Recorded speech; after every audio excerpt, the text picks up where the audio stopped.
This one is a game changer for writing instruction. It's called Paragraph Shuffled Workshop, and the idea is really fun. Students write 3 different types of paragraphs about the same topic in a row, back to back. Here's how it works. Students pick a topic, or you can assign one. Then they write a narrative paragraph about it, something that tells a story or describes an experience connected to the topic. Then, without changing the topic, they switch to an opinion paragraph. Same subject, totally different angle. Now they're making a claim and backing it up. Finally, they write an informational paragraph about the same topic. No opinions, no stories, just facts and explanation. After all 3, students reflect. Which type was the hardest to write and why?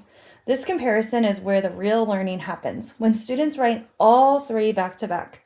The differences become tangible.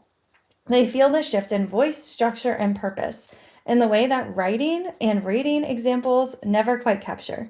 A Schoolii space is built into the resource to help students who get stuck or want a push further with any of these 3 types. Paragraph Shuffle Workshop is perfect for a writing workshop day, a review before a big essay assignment, or as a formative check.